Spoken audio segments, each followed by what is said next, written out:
Forgive कब करना होगा? आत्मा अगर फॉरगिव करे बिना चली जाती है ना, तो वो बहुत बड़ा घाव अपने साथ ले जाती है।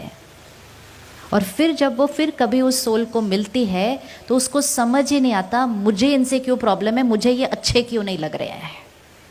क्योंकि ये वो वाले कार्मिक अकाउंट हैं जिनको हम सेटल करे बिना आगे चले गए थे।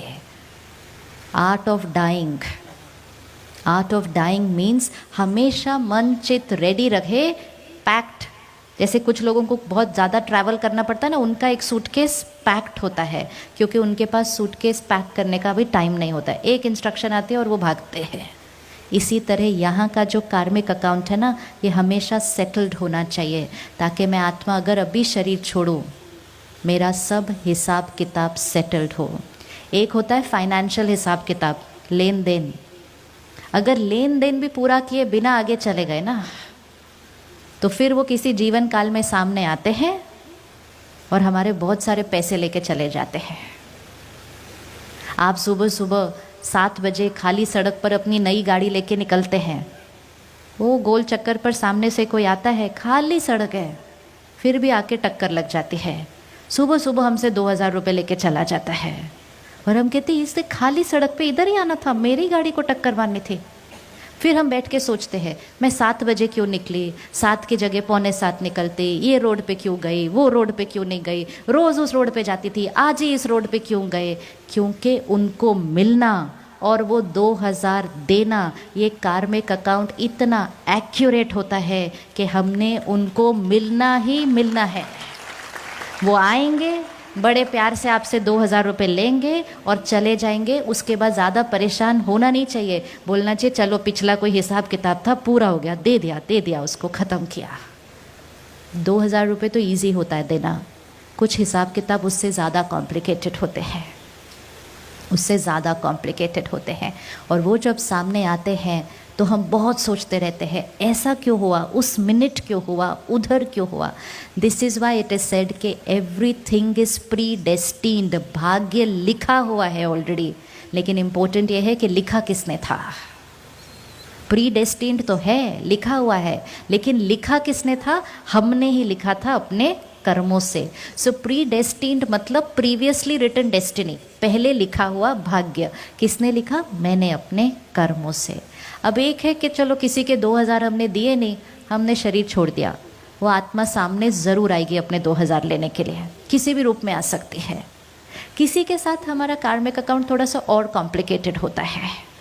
हमने किसी के साथ गलत किया, किसी को धोखा दिया, किसी के जीवन में बार बार प्रॉब्लम्स लाए, विघन डाले, उस आत्मा को दुख दिया, उसके शरीर बीमार हुए, उसके परिवार में बहुत कुछ ऊपर नीचे हो गया हमारे कर्म के हिसाब से।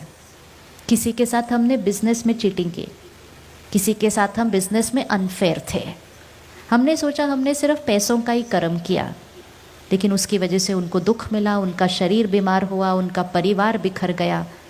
20, 25, 30 साल के बाद हमने शरीर छोड़ दिया, उन्होंने भी छोड़ दिया, कार्मिक अकाउंट साथ में लेके गए। उनको धन का धोखा दिया था, उनका मन दुखी हुआ था, उनका शरीर बीमार हुआ था, उनके रिश्ते बिखरे थे।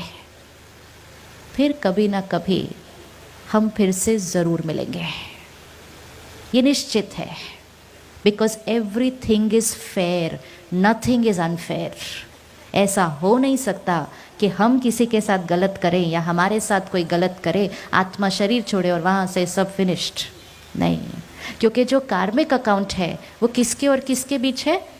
मेरे और उनके बीच है। इस शरीर और उनके शरीर के बीच नहीं है, मेरे और उनके बीच है। आत्मा शरीर बदलती है।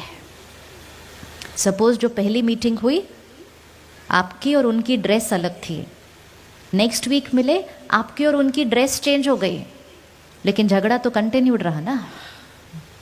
कुछ लोग कहते हैं ये क्या बात है, अगली बार उधर का उधर पूरा होना चाहिए। उधर का उधर पूरा हो नहीं सकता है, क्योंकि 1 सेकेंड में आत्मा शरीर छोड़ती है, मतलब ड्रेस चेंज करती है। अब अगर मैंने इनके साथ कुछ बहुत गलत किया, गलत करती गई और 1 सेकेंड में मैं आत्मा ने शरीर छोड़ा, तो क्या मैंने जो किया वो सब वहीं का वहीं फिनिश हो जाना चाहिए क्या? That will not be fair. वो फेयर होने नहीं वाला है। तो मैं ड्रेस चेंज करती हूँ, वो ड्रेस चेंज करती है। ड्रेस मतलब ये शरीर रूपी ड्रेस। और फिर हम दोनों फिर से मिलते हैं कभी। धन का कार्मिक अकाउंट था, मन को उनके दुख दिया था, शरीर उनका बीमार हुआ था, रिश्ते उनके अफेक्ट हुए थे। अब जब हम फिर मिलेंगे तो उस रिश्ते में कुछ ऐसा होगा जिससे मेरे धन का नुकसान होगा, मेरा मन दुखी होगा, मेरे शरीर को रोग लगेगा, मेरे घर में प्रॉब्लम। क्या लगता है ये आत्मा मेरे जीवन में क्या बनकर आ सकती है? सोचो क्या बनकर आ सकती है।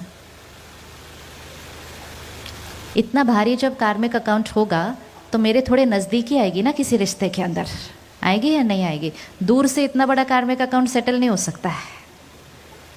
कई बार मन बड़ा दुखी होता है कि मेरे इतने क्लोज रिश्ते ऐसे कर रहे हैं मेरे साथ, मेरा भाई मेरे साथ ऐसा कर रहा है, मेरा बेटा मेरे साथ ऐसा कर रहा है, मेरा फादर मेरे साथ ऐसा कर रहा है।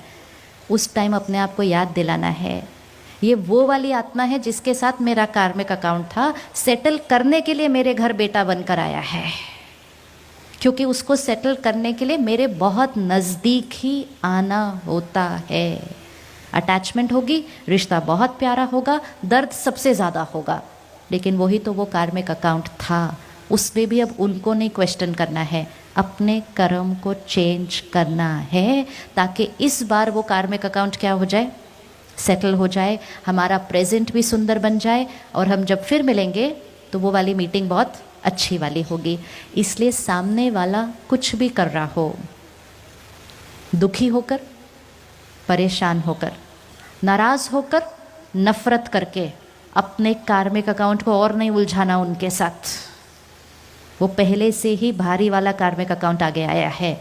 इस बार उनके लिए सिर्फ क्या देना है, कैसी थॉट्स क्रिएट करनी है, कैसी थॉट्स क्रिएट करनी है। सिर्फ और सिर्फ ब्लेसिंग्स, ब्लेसिंग्स, ब्लेसिंग्स, ब्लेसिंग्स, ताकि मेरे से प्रेजेंट एनर्जी सारी कैसी जाए, प्योर प्योर प्योर। थोड़े दिन में यहीं पे कार्मिक अकाउंट चेंज हो जाएगा।